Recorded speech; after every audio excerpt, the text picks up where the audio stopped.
Amen.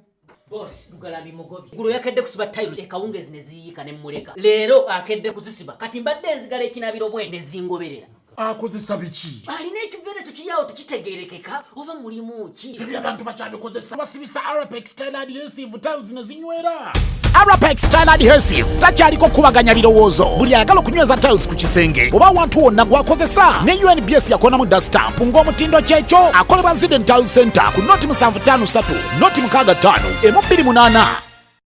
Shukra Herbal Solutions Katwe faba akubuka mu kujjanjaba endwadde ez'enjawulo nga tukozesa eddagala ery'obutonde. Tukuwa eddagala erisembeza amagi gwatazaala. Tulina eddagala lya 3-in-1 muwoomya supu taiti n'akabugumu. Tulina eddagala lya kabootongo ne syphilis nga bino tubijjanjaba ne biwonera ddala. Tulina ka tube cleanser nga kano kayoza enseke. Tulina ka water syrup nga kano kasumulula taapu. Ate nga abakyala twabaleetedde ka taiti piuzi ezijjanjaba infections ez'enjawulo nga naawe omwami ayagala okulwa mu kisaawe twakukoledde ka jab ointment. Tulina slimming pills nga namwe abenyooma mu size tukuweera ddala eyo size gye weetaaga. Ate nga naawe omukyala ataweebwa twakukoledde kabuweebwa akakugulirawo emikisa. Tulina ne ka return oil akakomyawo omuntu wo. Kubira aba Shukra Herbal Solutions Katwe ku nooti 751 84 43 14. Beba Shukra Herbal Solutions Katwe. Uganda Diaspora Culture and Tourism Event presents East Africa Culture and Tourism Expo Dallas, Texas 2023 from 1st to 4th July 2023. Registration fee is $250 and vendor table $500 payable at Post Bank Uganda account number 11100370000790 or www.udcate.org and send proof of your registration to presidential@gmail.com. If you come from Uganda, Kenya, Tanzania, Rwanda, Burundi, South Sudan and DR Congo, this is your time to explore, learn, share ideas, discover new places, make friends and have fun. For more information, call +256 7833 77999 or WhatsApp +197 279 91241. The East African Culture and Tourism Expo Dallas, Texas 2023 is powered by Nile Holdings, Post Bank and Teddy's Events Deco. Ajira mu fake account olina akuvuma kali kakazi gwe wadiba chovola boli ku bufumbo bwono and I'm like oba you say what nze ndiwo kuweereza gwange era obubaka bwino tubuka. But those stories, okay, now away from these ones you get into ngenda koma awezo. These stories they say you wababa wono smile zibera ntofu. Yes. Ngayenze eyabba. Ngabagamba nti gwe wababa woli biki. Kati ze sobola kubba musa. I don't even want my own men. You don't want them? I don't even want my own man. How can I take another person's man? Senga Acid tochipike nnyo. Kyentegeeza ndi mukyala mulungi abanda bamunda tozankyuke bannange.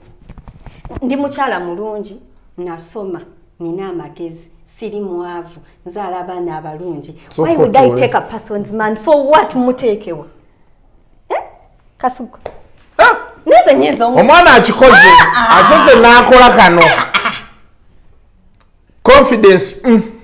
Nenga anyway, jokes aside. Nze ebyo gamambo mbabasajja mbateekewa. Nze ndetinga omuntu omu nentambuza olugendo naye bwelukoma nga nyongerawo omulala.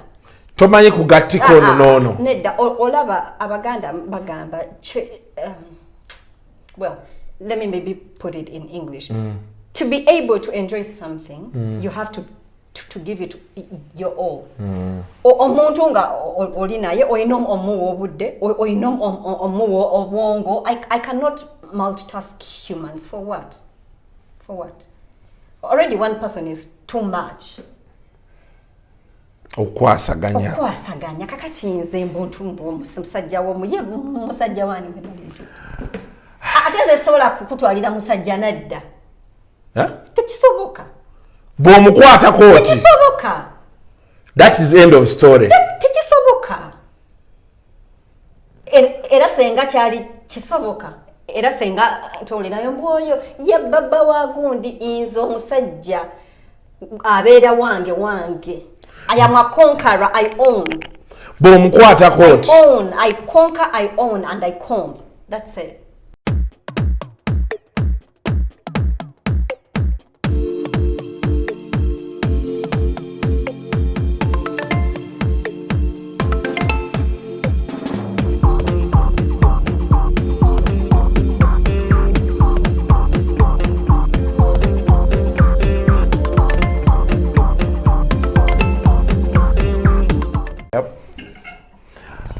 Welcome to yet another edition of Kasuku Live. Olunaku olwaleero, it's a special day today because Uganda's Most Wanted is here with me. Yeah, I know you must be asking yourself, chiche chigenda maaso. Olunaku olwaleero ndine Senga Acid. Hi everyone. Nsanyuse okubeerako olwaleero nammwe era nga nsanyuse nnyo mbuno ndine Kasuku today. Oli otya? Iwana. Tubaite tunayogera bigambo bingi obulamu bugamba otya? Bulungi ate nnyo. Tusinzidde wano ku Mitwalo Bridal Gallery. Eri wano ku Mawanda Road. Eno bagiyita CI close bagiyita atya? This road that moves down here. Muwanga Close. Yes, so they deal in bridal wear.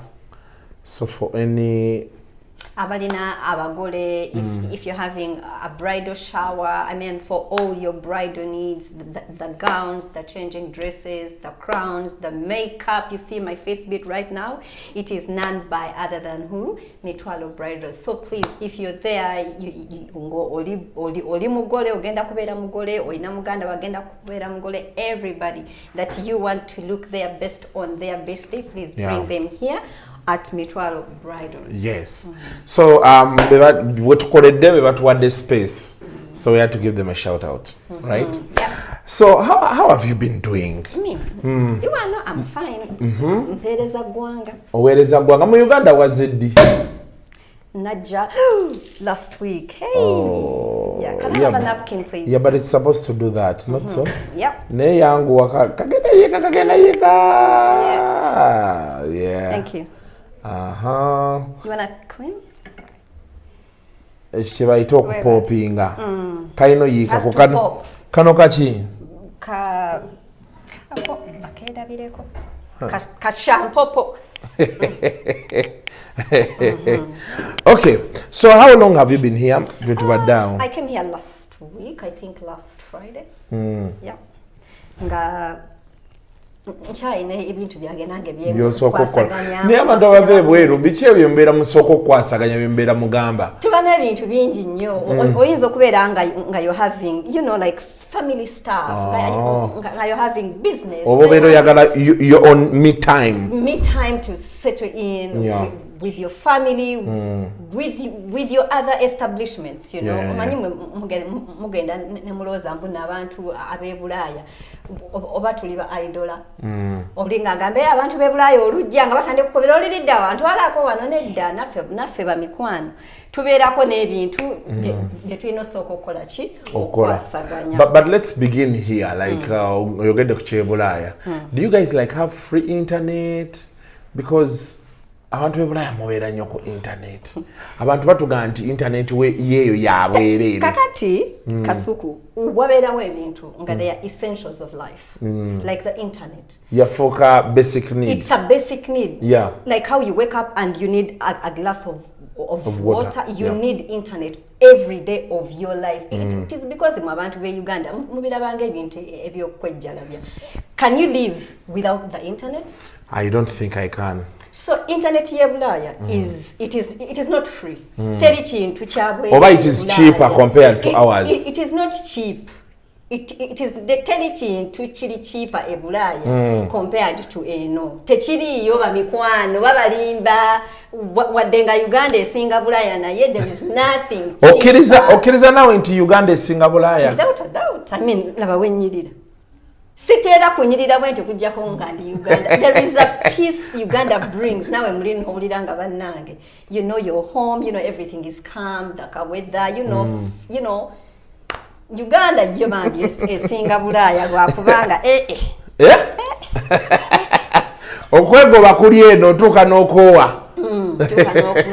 Nenga yo bambi it's beautiful here. Yeah. Naye kati ate ffe abasinga bali eno twagala ate genda eri. Munoonyayo ki? Anti batuga nti sigala wano. Mbeera bweri tereera wano abalidda.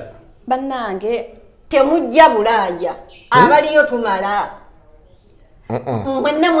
Mwenna mujja muze Bulaaya mukendezeze sente zaffe because everyone is running there. Sente zikedde. Era nti munnange ba immigrants bangi. You know, like the national cake is getting done because everyone is poking it. But also you left here. I left here, but musigaleko wano. Kati choga nti mwabali eri mumala. Tumala kati if everybody leaves ate bani abanasigale. Ate wanera tulino sigalawo abanasigalawo tujja sigala naye ate abagenda bagende kuba embeera ya wano si nnungi. Musigale. So Senga Acid, you have caused controversy in this country. From Snapchat. I've not seen you so much on Facebook. I think some years ago you abandoned Facebook. Nobeera nga interested singa ziri ku Snapchat. Bwino nafo butuka ku Snapchat yawo. Naye it is not that I abandoned. Actually, me. I started on Facebook. Facebook made me.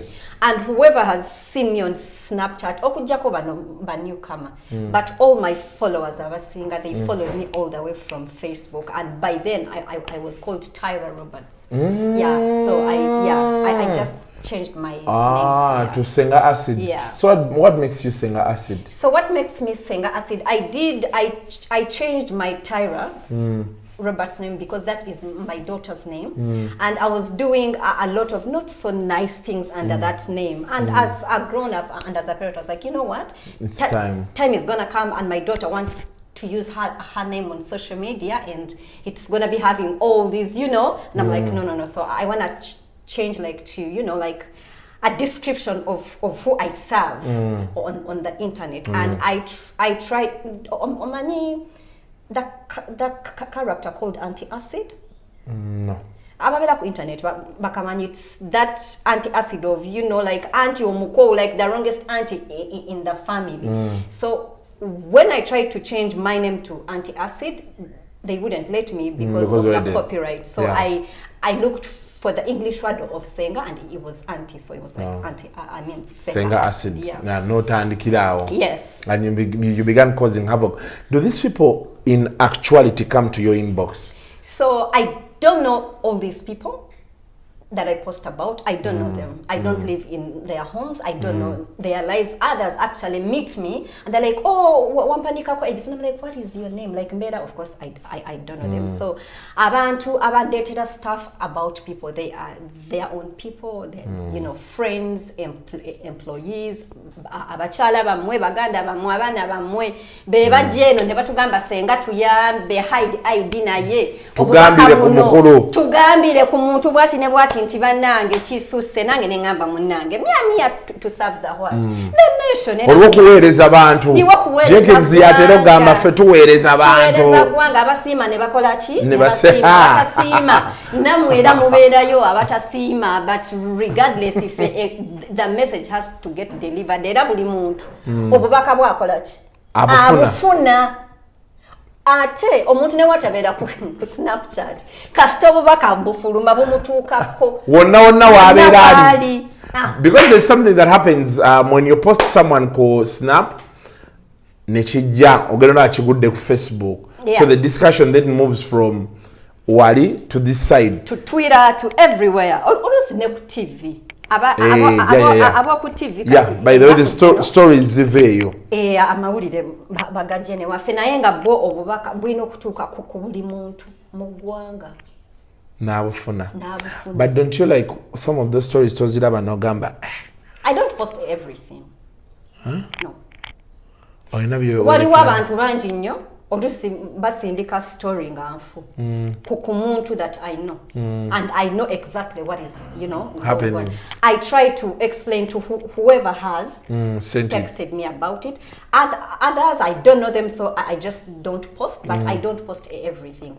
So by the time I post stuff, I have tried to actually inquire to find out if it's, you just don't post. Ne Kasuku kankubulire bintu bingi nnyo best take out there.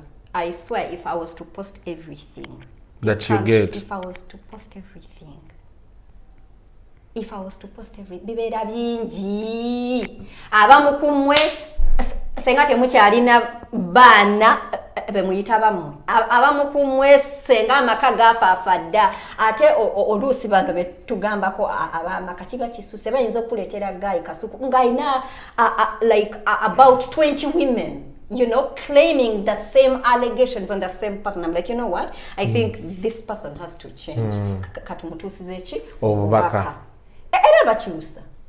Era buli muntu obubaka bwenze ekinsanyusa bumutuuka kero ogenda okulaba nakamba temanzizayo Senga Acid. Abatalabirira abaana. Olumuteekayo bw'ati ng'atandika omukulabirira omwana. Nekyo kiva ku ki? Abantu babeera batya kuswala, babeera batya ki? Anti Ugandans are selfish people, as in okukyusa. Because they take other people for granted. Obeera otyawo gwe ng'olimba abakazi abiri omuntu omu. Ne but okukubeera kulimba. Kukubeera kukwana. Isn't it okay for someone right now it is very okay. Okwana abakazi 20. Okukwana abakazi 20. Tekiriko stani, especially one if you're a single guy. You have to sample everyone and then come make out decision with the best person. Yes. However, oyinza okubeeranga you're there okwana abantu ababiri. All of them you're sleeping with them. Obafunyisa embuto. Obasiiga agalwadde. I mean, kikyonoonye ekyo I mean what?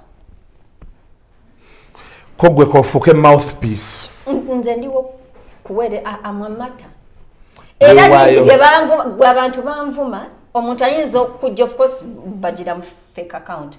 No real person has ever come to me, you know, like to engage me. No, bagira mu fake account olina akuvuma kale kakazi bwe wadiba chovola boli ku bufumbo bwono. And I'm like, why you say what nze ndiwo kuweereza gwange era obubaka bwino tubuka. But those stories, okay, now away from these ones, you get into ngenda koma awezo.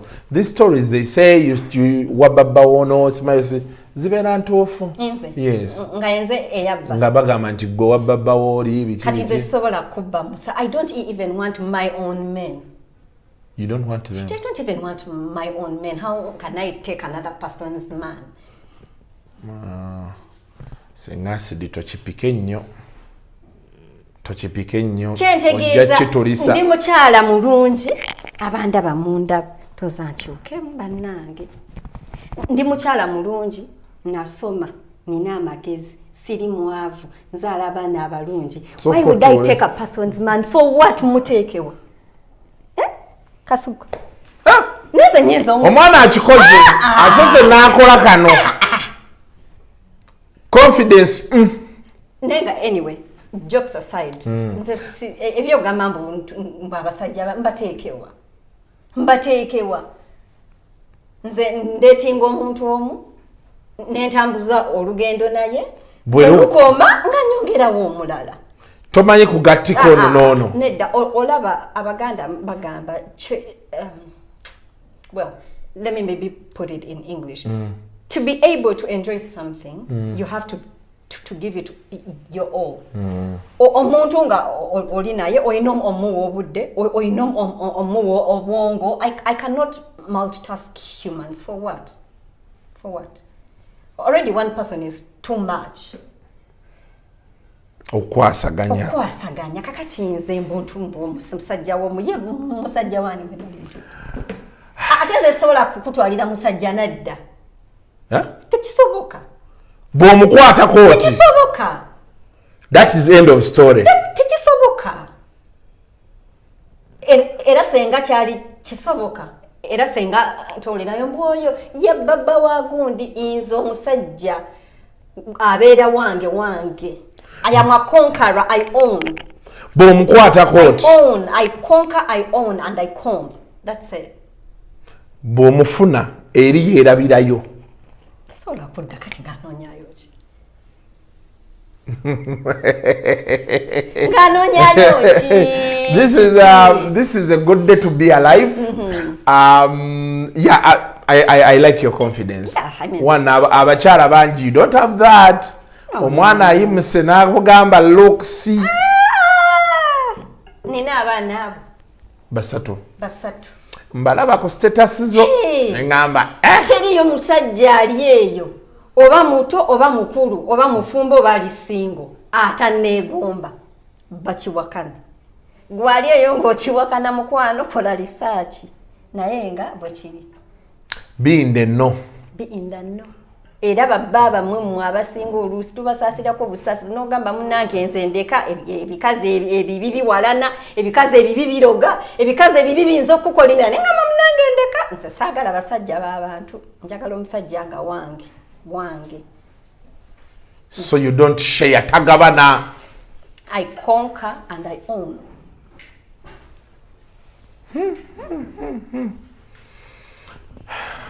Ronnie, what did you?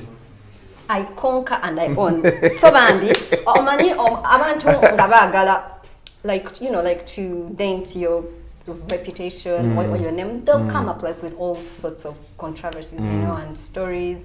Or ya babawani gwe. But how do you handle that pressure? Because man, there are days like that force that comes. I don't have pressure. When you wake up one day and you're all over internet, it's not pressure for you.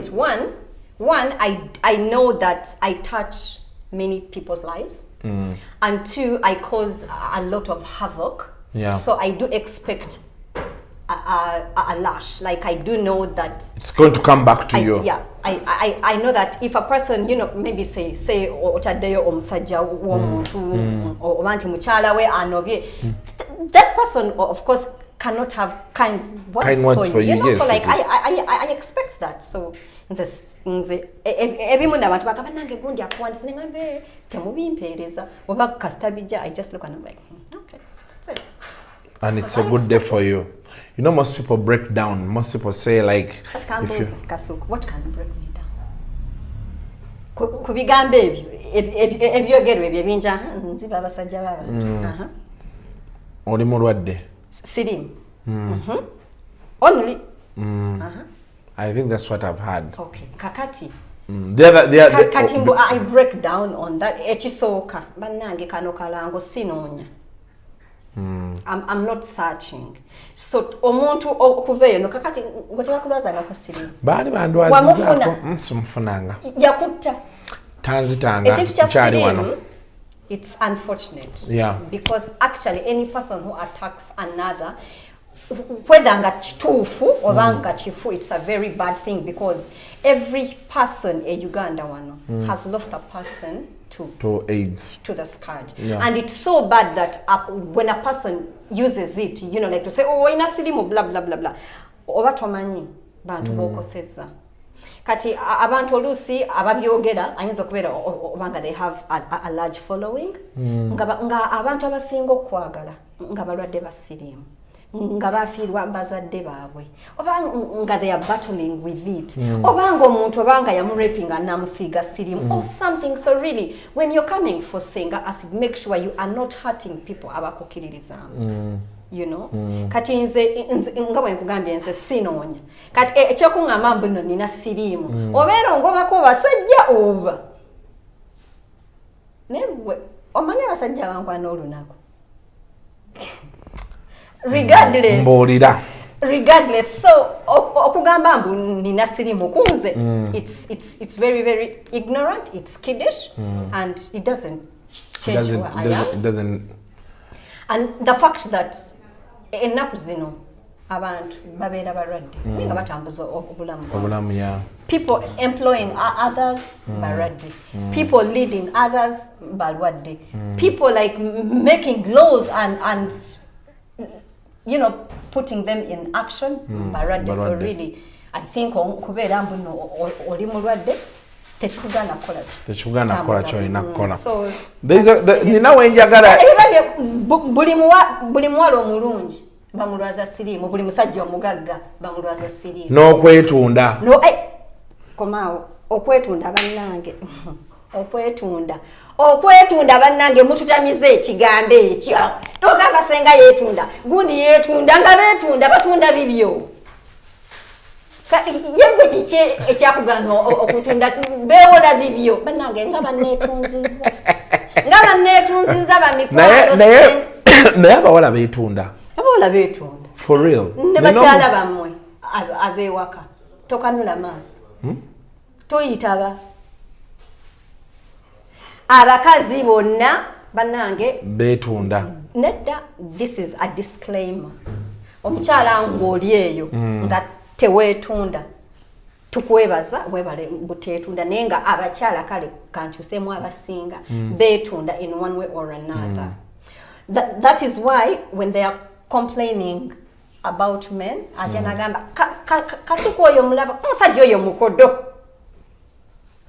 Kasuku oyo mulaba tagaba transport nga yoyo mulaba so kuba kwetunda. I mean, if you're with a person with expectations of anything monetary in exchange or material, kwetunda.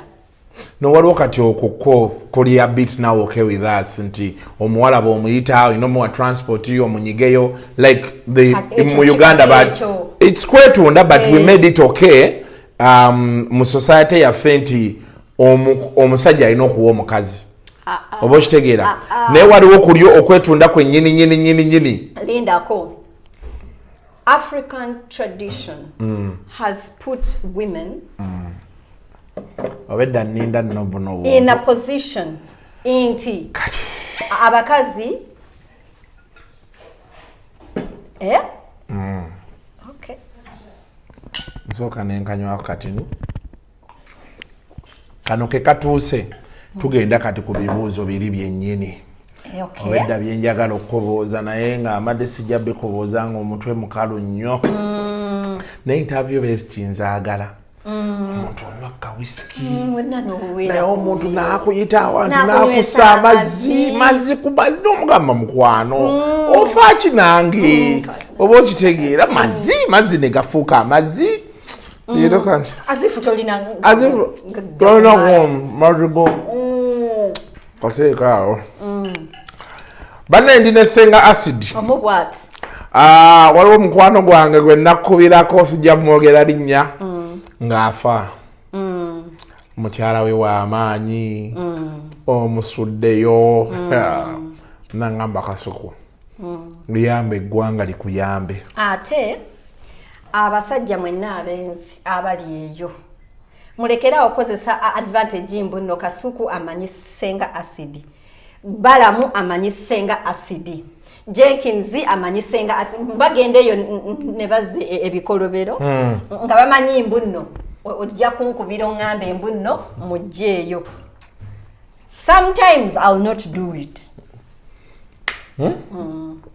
Nekoro wanyamba ninawe nali omwana nga amasimu tazikiza Kasuku nenga bwe nkukubira bwebase nengamba banne kati kiki ekigenda owaayi nengamba kansirike mbeera ndi awo ngonziridde. Now of course there's something we all want to know. Ritah Kaggwa yali wano. She has been your biggest adversary for I don't know how many years. And this is where everybody wants to know. Okitegeera kuba nina benagambye nga awo abalive anankat nembagamba ngenda laba Senga Acid ne bagamba Kasuku bonna basaba interview Kasuku leeta tutwale nembaga nti omukyala akkiriza nzenzeka mbabuulizeyo kibuuzo ki ne bagamba anaatubuulira ku nsonga ze ne Ritah. The last time Ritah was here, she had come for her intro. Ne bamukwata care of you. Nenjogera naawe no ngamba I'm jetting in. I don't know if you jetted in. I did. But I didn't hear from you. I did. Again. Of course the stories were long. When I spoke to you no ngamba omukyala yatuuka n'ogenda mbazadde bange. Yeah? So where does, because I understand you were friends at one time. Is that so? Acquaintances. Not friends? Acquaintances. Because from her stories she says acquaintances. Okay. Okay, acquaintances okubeera nga hi. But from what she says alaga nti mwemanyi kuva dda. Tuyina obuzibu. Waliwo abantu abalowooza mbuno bakwano baffe. Nenga ffe we don't look at it that way. Ate bangi nnyo ennaku zino. Bangi.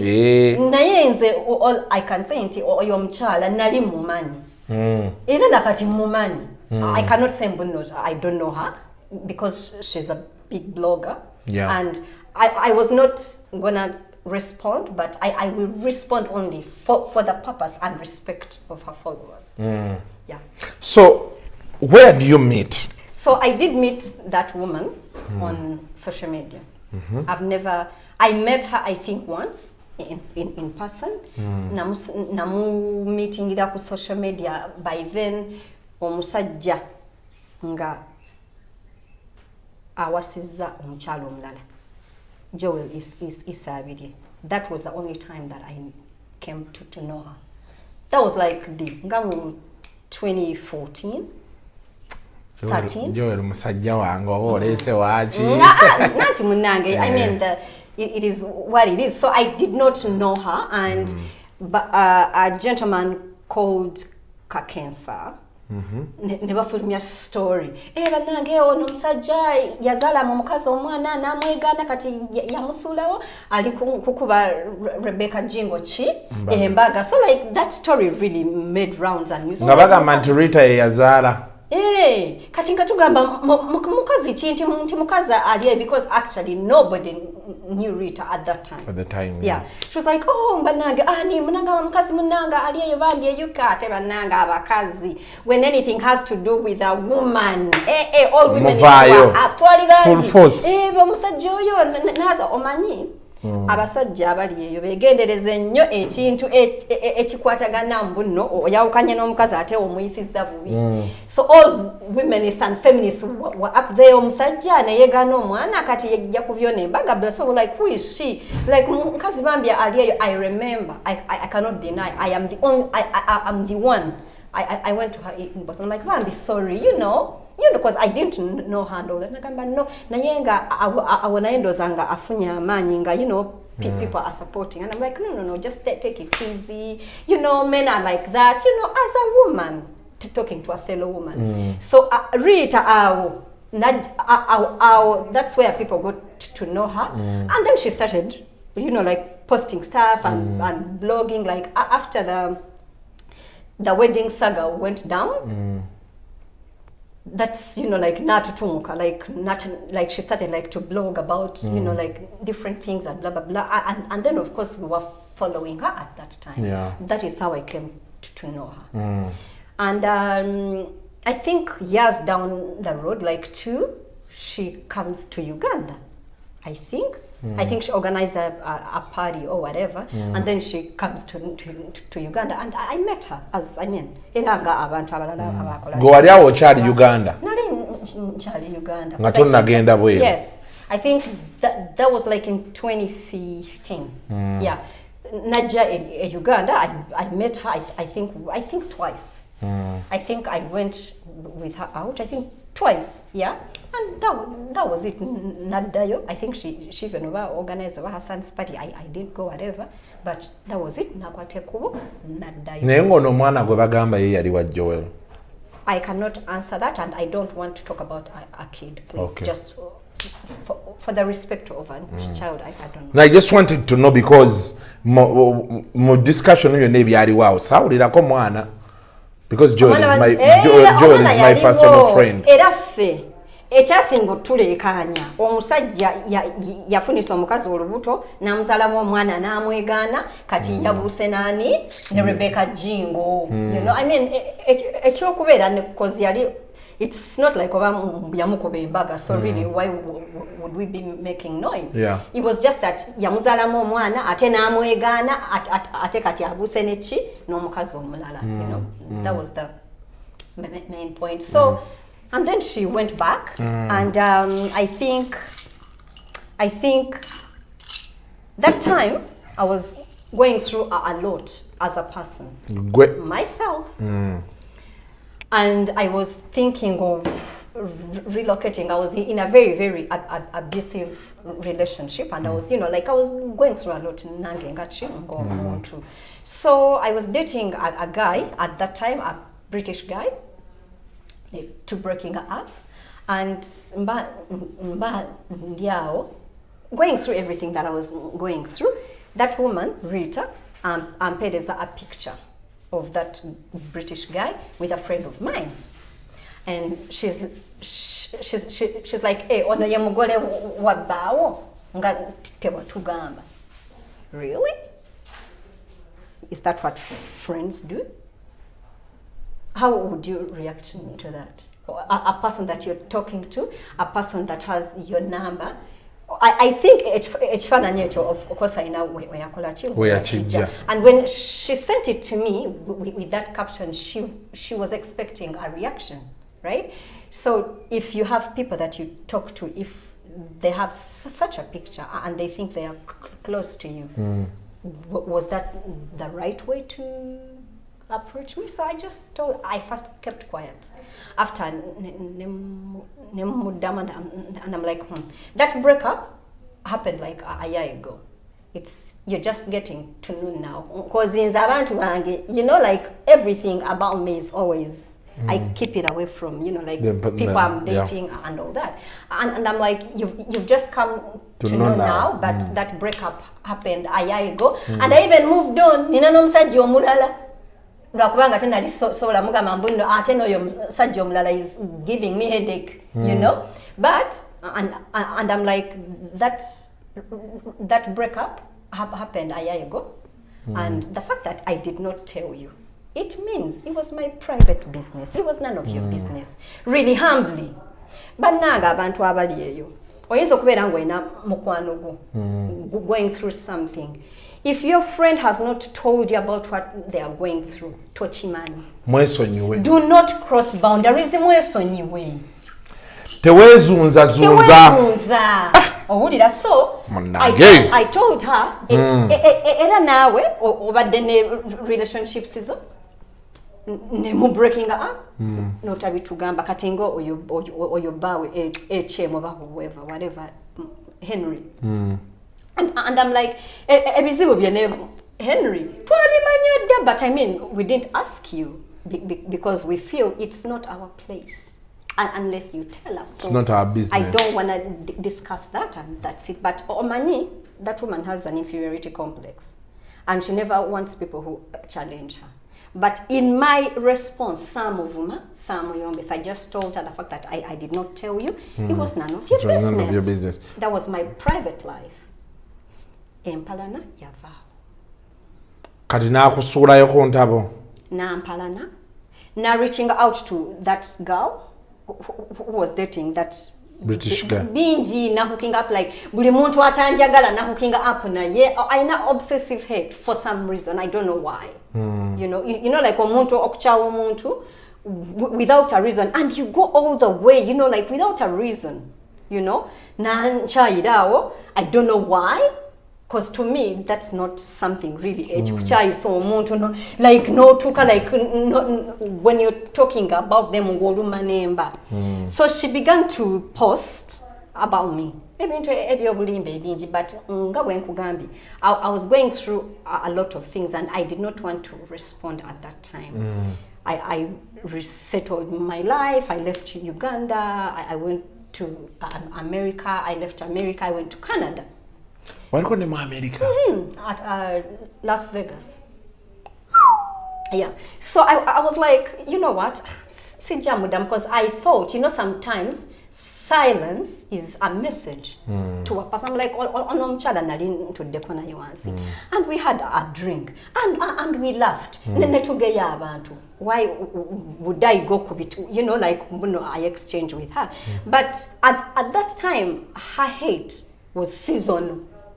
Katinga olusa abanga anvuddeko olusi nange nga bwensange abantu abamulumba innocently, because by the way naye aina abantu abamwatakinga innocently olusi nga nange muyombera kana abantu nga bagamba yo mukazi akubwala na lwachi omuwolereza, you know. And I'm like, no, me inze ngoberera machi mazima oba omuntu ampalana oba tampalana, me I stick with the truth, you know. So nemusirikira ngobeerawo nasulayo kyasudde anvumidde abaana leso obulimba webityo nenga ate every year ajjayo n'ekipya kyasumulula ekipya ate ekitaaliyo, because you know she works on impulse, you know. So anything, if waberanga that woman can't know something about you today and she talks about it 5 years later, impossible. So I was like, Nayono, every year luli yagamba nga nali malaya nga netunde China. Have you been to China? Yeah, and I lived there for 2 years.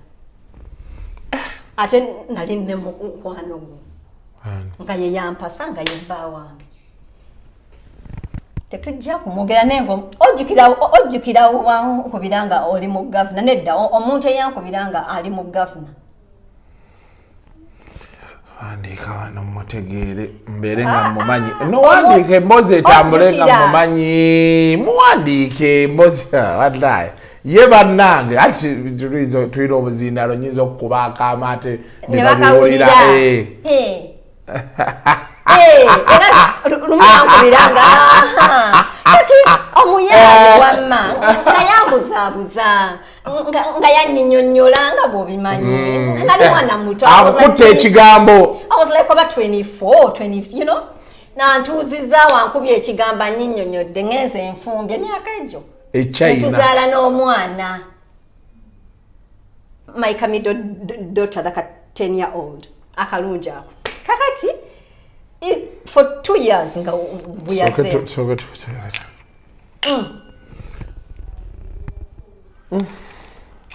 Tuvaayo nkugambye tukomawo anti oyo yali malaya nga yetunde China bla bla ekyo nga kivumo at that time nga kyatambuza ekyo nga kyatambuza nga kyekivumo yali malaya kale ekyo nga kyekivumo naye nga talina birala byakukola ki byakwongerezaako. kakati ndooza ne wabeerayo omuntu amugamba nedda wano ate kankubuulire Ritah yali tasala bigambo edda naye ayina omuwala gwe yafuula mukwano gwe yamuyigiriza okusala ebigambo. Sijja kumwogera linnya saagala kusiikuula fitina bannange Ritah yayiga osala ebigambo neŋŋamba bannange wano ye Ritah alimba kusalako ekigambo nekifuna amayembe weekiti kakati omwaka ogwo ne gugwako kakati after like myaka nge 3 najjayo ate n'ekipya oyo yali e China nga yeetunda n'avunda ne musondera sente nadda nze eyo ye story nze gye nawulira neŋŋamba empya. That is why I was asking you like you're not friends, you don't know, because by the time someone is paying for you to move from China to come back here. I did not know Ritah at that time I was in China. So wabe China no komawo wano. Nave China ne komawo wano ne malawo emyaka egyo ebiri.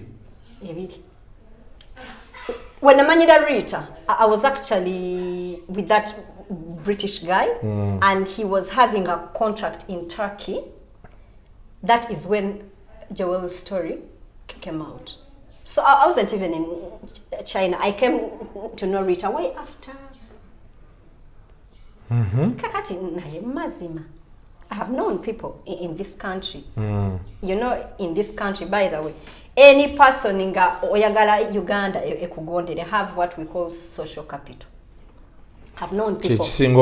I have known people Kasuku from bwembeeranga njagala omuntu agenda okwera ennyumba yange for free nenda mufuna. And if I want omuntu asobola okuntuusa ku mukulembeze wali neggwanga era nsobola okukola ki omufuna. Kati mazima mwaba abantu bonna era nga noonyayo mukazi wattu ali mu council flat ansondera etiketi. Ye n'ekirala oyo omukyala tasobola kubeera nga alina evidence about you netafuluma. Natagiteekayo. But for all those years ebintu yayogera naye nga nze mbiraba and I laugh. So how does it get to a point where mwina okwesiba olya ogamba agenze wamuzaddewo? I'm here muno mukuweereza eggwanga. I had tried to avoid anything that has to do with her. Nga abantu banje nibagamba ono mukazi mutuganda and I'm like no I don't want like to I don't want to because one thing about Ritah when you start with her you don't stop. She drains you, she does what because obudde bungi I think I don't know naye nga ayinza okubeerako n'akubeerako mwaka ku mwaka because all her enemies are generation ayinza okubeera nga awalanya omuntu okumala emyaka ago. So I don't have that consistency of hating the same person mwaka kumwaka, you know. And I'm like, no, Katinga, if they send me stuff, but I'm like, no, I don't want, you know, mubitwali walala. So one time, a person comes and inboxes me, Senga, waliwo mchala, bamwita Melissa. Ali Paula agamba mbuno afunira abantu visa zawa eze Poland naye atubye atumazeewo omukazi atubye sente nze Kasuku sikolagana na muntu akumpanya abantu omuntu akumpanya abantu naddala wane Uganda bana abamu nga bakadama omwana nga asonza akasente ke abawarabu bamuwandudde mu mutwe bamukubya amajiiko awezeza akasente okamujjeko mweno genda mukolera visa oziridde ate nga gwe oli Bulaaya, you know. Nabangamba Senga tuyambe mutugambire because me I post innocently. I didn't know that Melissa akolagana nani ne Ritah. So when I posted it nendo okulaba backlash nga nyingi nnyo Ritah nga akedde nga bumumanyi nayogera byenelelere oyo lelere malayo lero omuntu gwe nayambala bingi nnyo. At some point, by the way, Ritah yavumanga ebintu bingi that would have a reaction, but I would just ngamvumira abaana ansalako ebigambo anvumira abazadde okugamba bingi anvumye you know, and I'm like I mean it will come to pass. So and I'm like no bulijo onvuma bino and I'm like maybe because you're obsessed over, you know, like me not being your friend anymore. But when it comes to enabling a person abba abantu and then ensonyi nozifuula obusungu and you want to shoot me, the messenger, because a blogger has to know that even us we are what? Messengers just like she is. And I'm like no, I think this time you being a bully is not gonna work. So I told her, I made a post and I told her today nenda kwanukula ebintu byompayiriza okumala emyaka omukaaga. Kasuku wenzo okuvuma omuntu emyaka mukaaga every day. Atakuzemu. So I said no. This time I have time. Nenda kuddamu. Nenda kukuddamu buli kintu kyewalimba otomanyi Kasuku social media no nfu waliwo abantu abajoininze last year nga ebyaliwo 5 years ago bagwamu bigwe kati oli bwaveri nalimba. They believe they take, yeah. Well, I don't care because me I don't defend my credibility really. Yeah. Naye I wanted to show Ritah that osiri waza abantu nenga ate in the end okaminga off nga yegwo musiro ate nenda kulabisa. So buli kyeyampayiriza nekiteeka ku mmeeza wakaba munnange wamanya blededede nonzije China, I'm giving you 24 hours leta ticket nje wangulira tajirina era nenkwata ticket nenjireeta eyandeta I have it newombuuza kati because I mean everything was, you know, I had saved everything. Nemugamba munnange wagamba abantu wandeeta nga navunda nga ndikundiri. I posted my pictures nga ndi ku airport n'omwana wange n'omuzungu gwe najja naye ku nnyonyi. Nemugamba kati munnange nze eyagira ku, you know, like all those things, you know. And I'm like, lekera okola ki okubuzabuza abantu nagamba manya abaana bange tebamanyi batata baabwe ndi mukazi mulungi ndi mukazi yasoma ndi mukazi mugezi sizaala westeeka kasa. I might not be with the person, yeah, but I know where it will end. You're sure it was that day? Sure nti wenzadde weewo ate tewabeerera waawo, you know. So okubuzabuza abantu anyway, so that backlash yamuswaza nnyo because yalina abantu abamukiririzangamu n'abaswaza abali bagamba ono mukazi kyogamba bulijjo gwamuleta mbi ate nga aleese ebintu, you know. I gave her time. I'm like no, clear your air, clear mine. In the end nabigwa era nga ye pasta kachi ye pasta chichi kisembo nekigwa kakati amalo okuswala nkwate kubo nzijeni. I came for my vacation last summer. Kasimwogeddeko, I'm enjoying myself, just like now. I'm low key, I'm enjoying my life. Omukazi vacation yange nagifuula content. Ngeno bwasala ebigambo, eno bwakola atya, eno mbwalimbalimba abantu, but tosobola kubeera nga the same people following you. And the same people following me, ate n'obalimba. Yeah. Obeera oswala. Agambye abantu ansibisizza. Mbu twagenze omusiba nadduka mu bitooke poliisi yawe eyo nze nkwene entumbwe nyinza okudduka entumbwe eno eyinza okudduka mbu nadduka mu bitooke manya mu biti by'abazadde be sisobola ebitirawe ebiti bya kito But netumusiba anyway alabika aina abagezi abamujjako sente mbu bajja kunsiba ndowooza which didn't happen so nenkwata vacation yange olwagwa nenkwate kubo nenkola ki n'oddayo nzirayo mala okuddayo like a month down the road my mom calls me very worried nedda before that by posting my mom's number people started attacking my mom which was really wrong I told her Rita oyina omuzadde omukunzi you must know the treasure that is in a parent wembeera nga neevuma naawe nze Rita buli wonvuma manya ndi malaya manya ndi ntya anvuma manya nanagira manya you know all those things and I'm like I don't mind them because era nange nkuvuma when I want to so you can use any insult on me on you not your parents togendera bazadde oli omuzadde mukazi mukulu ayina emyaka 7 ojja mugamba ekigambo afe you get me like really where do we stop Rita's father yaberanga wali ekisasi nga manyiwo before he moved to Matuga you know but I cannot cross boundaries overtaking a person's father why they posted my mom's number abantu nebatandika omuvuma n'oyo mukwano gwoyo Italia naye she posted it ati nebatandika okuvuma my mami nangamba waliwo abantu abankubira and I'm like mami you know my mom ate Itania yali amuvumira yali ampostingira ki Itania cause Itania naye ntero omuyisizayo obubaka katanjagala kati when they posted my mom's number she reposted it abantu ndoza munnange bamuvume nenga ate naye ayina mama you know bullies don't want to be bullied. So anyway, I was like, there are things you don't do. Leave people's parents out. Inze sivuma bazadde babantu sivuma abaana. Omwana w'omuntu ne wabanga kisivuma mwana wa muntu ne onvumira abaana. Onvumira abazadde kale bavume because I mean my mom isn't on Snapchat. Even my kids, but I mean you don't call my mom. You don't do that.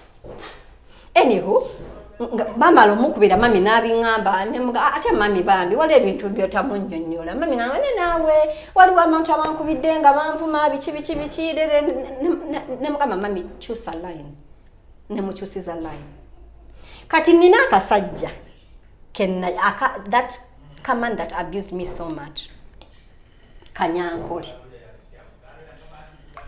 nywawa kasajjako mwetuzungira mwana yakolako okunywa bulira muno mwetuzungira nga nkatwala ewaka nga kamanye ewaffe kati Rita akakolako omuki omukwano nga bawandike ekibaluwa nga kiva eno kikoma eri kabakiweereza maama wange tebankomawo mbu waliwo omuwala eyagenda ewaka dadi aba ali mu nyumba ku ssaawa ng'emu mbu bawulira omuntu akaaba outside nga babuuza ani oyo ali ebweru waliwo omuntu akaaba nga bamuyingiza mu nyumba nga bamubuuza obadde kimbunze gamba omwana wanveeko ambonyezabonyeza dadi nga amubuuza mwana wange ki mbu Sharon dadi nga amubuuza akumazeeko emirembe mulalu. You know, my dad is like this with me. Yamanyi sisobya.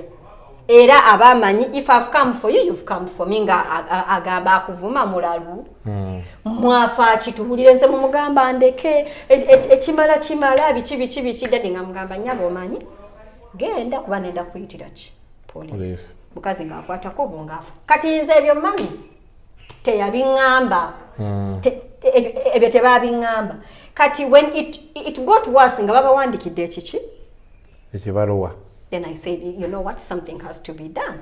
Because I mean, if that means like you're threatening my parents, I never underestimate omuntu omuziru. A stupid person can do anything to prove themselves. By the time well, I think by doing that, they were threatening me that they do have access to my parents. Kuva atuyambeko omukuumi oyo. Embozi yesuka.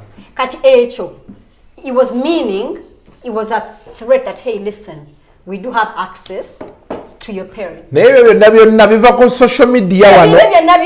Obutalo buno bwa social media. Nebyo byonna biva ku mukazi okumpereza message nga mbuuza lwaki samugamba ku break up yange ne mugamba it was none of your business. Myaka 6. Navimba omutima. Myaka 6. Myaka 6. Inze mbaddeko n'abantu ku social media ne tufuna issues. Aya down the road we are good. Because what makes us human is the ability to conflict and get back. That's what makes us human. Era I'm sure echo nawe chimanyi. Oyina we watandikira nga you're conflicting with people that don't like your content, but as time goes on people come, you know, I mean, if I disagree nawe no mvuma nange ne nkuvuma, I don't expect you okukijamu hatred to a point of you go to people's parents. Really, where is the respect of you as a parent? Gwengo omukyala gwengo omuntu ayina bazadde bo. So I was like, you know what, one, this is for the safety of my parents. I have to do something. And I don't want ate nange I have a family nina baganda bange that we're not happy with everything that is going on. Ate blame nga bagizawo. Yes, and the nga bangamba tosobola kwesonyiwa social media. And I'm like, listen, this is not even about social media, because the person doing all these things, I don't even talk about her. You get it? If it was omuntu oba mbona mutaddeyo mbuya yenze, that's different. But this woman, I don't even post about her. You know, so I was like, I don't know what she's up to, what she actually wants, because she came directly in the camera and said, nsobola okutanga sikukuteko. No manya. In her own words. Nyinza okukwata n'enkuta nga sikukuteko. So kati gwe waggulawo omusango ku police. And I did what was supposed to be done. Ebigambo tebimala. Waguggulawo awo the day we bamukwatira wali waguggulawo dda. No, when my parents got attacked, I opened up a case. That's it. Era nga jegulinga n'okutambula gukola ki? Kutambula. Nenga the fact that omuntu yali eri kati basobola kukola ki? Kumufuna. So baali nnya wano no triggeringa. Bwe yajja wano ne bamusiba. Ate byagamba mbuno bali basobola musiba no cause she's a no. Nawo nkimanyi mbuno wobeera munna Uganda nozo omusango nga oli America bajja kusiba. The jurisdiction yeri ekusiba. So I mean, but ate Ritah senga nayagala omusiba nandi musibye era nabeera ekyo nawo kimanyi. Nayagala mulaga mbuno, hey listen, ate Ritah namugamba Ritah olunaku lw'olijja Uganda oba gye ndi oba siriiyo oli manya mbuno we can have stuff moving even when we are not there. So this was not obambu to be sanya obachi no.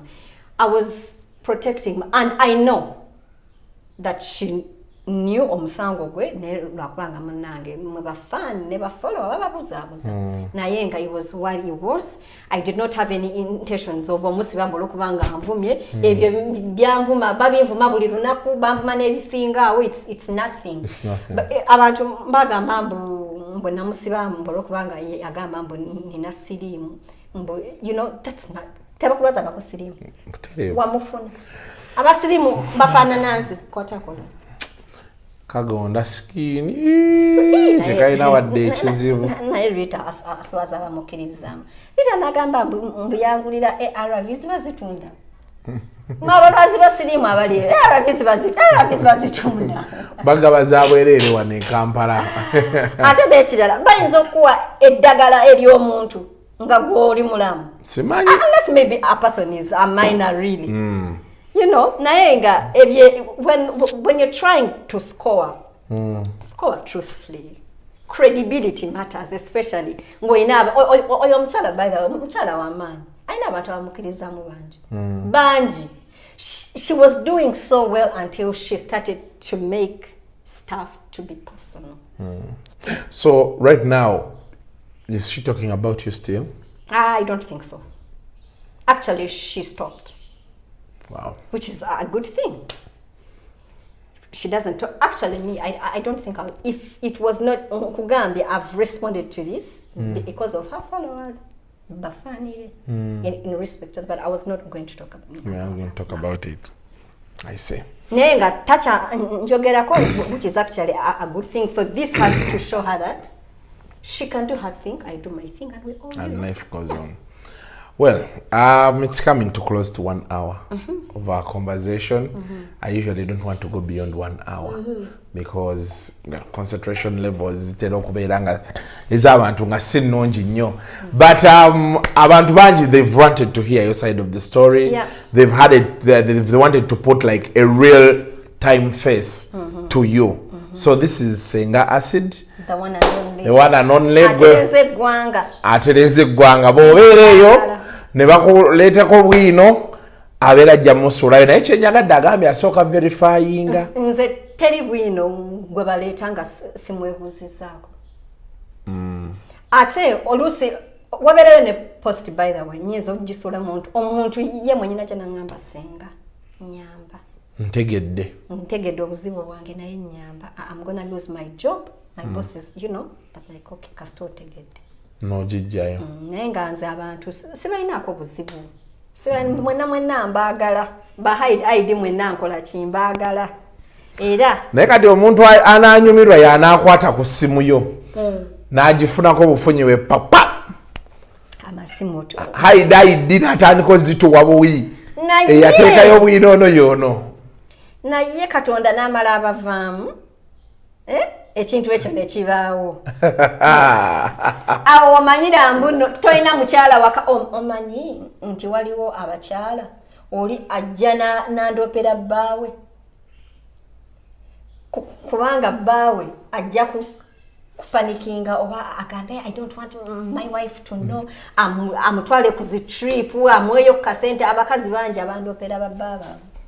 So kati onabeera abuuza ani atambuza ebigambo ebyo. Kumbe omukyala yennyini yabikuwadde. Nga n'abasajja naddala abasajja bakyuseemu. Mukisuusiza endwadde nnyingi. Abakazi nammwe mukyuseemu abakazi abamu tubateekayo tebalina good personal hygiene. Ne banyigira nze ne bannange nabaleeterayo ka boric acid mwena abaliyo.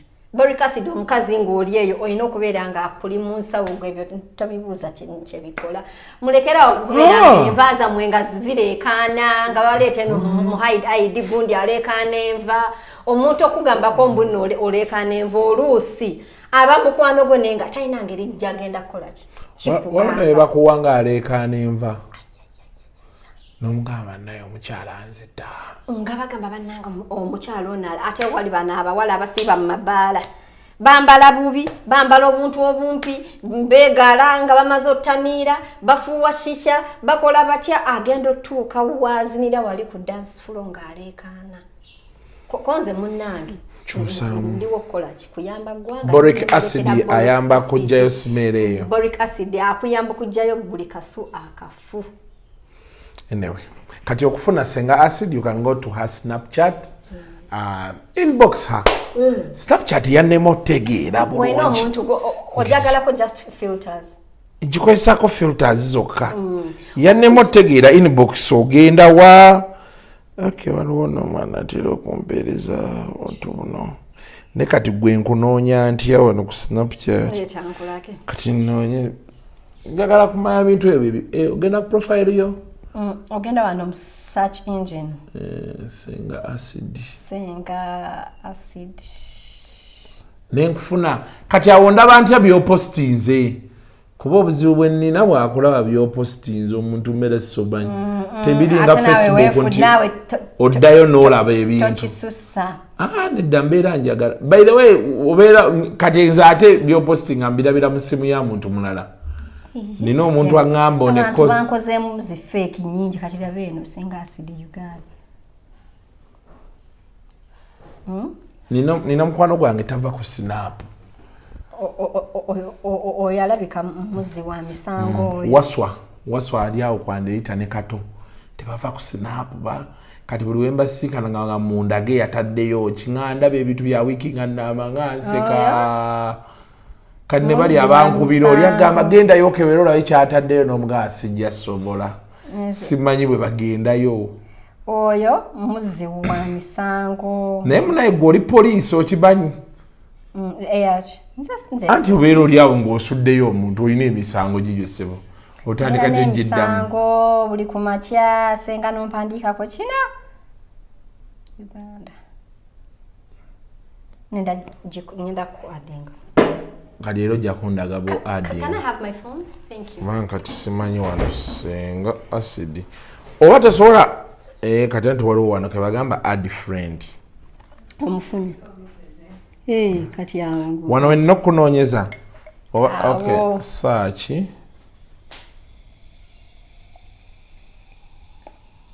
Senga. Kati gwe nenze nkozesa ki? Tamanyi na username yo Kasuku. Simanyi naye kati nina nti kano. Eyiyo Kasuku live. Kasuku live. Kati obeera ogenda. Kati jangu wano. Bano kati bebabeera baagala friendship nange. Kati bano bebaako adding nga bangi Kasuku. Ati ze simanyi bwe bagendayo bonna kubagira. Where is someone? Wait. Kajja ku refreshing akajje. In. Typing on that Senga _Uganda 256. Senga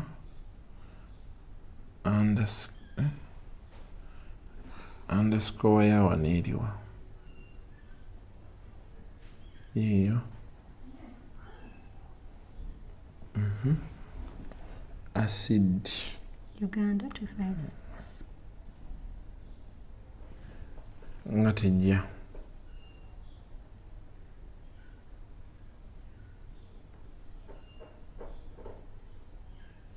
There you go. Kiwedde. So munange. Yebyo bannange mwebale nnyo kutujoininga olwaleero mbajukiza buno interview eno tugikoledde ku Mitwalo Bridals eri ku Mawanda Road. Tukola ku bagole okuva ku mutwe paka ku kaki. Ku kagere kali akanaswi, your bridal showers, all your bridal needs, twina gowns, we have all accessories, you know, from, you know, like your whole group. Mubalete wano tubambaze banyume banyirire. Ne makeup olusi tumukola even if it's not for bagole, you can pass by and have a face bit just like mine. Mutabani wanna mukasa nfunye birungi. Byerere. Cheers. Cheers. Until next time. Mubeere bulungi. Mweraba.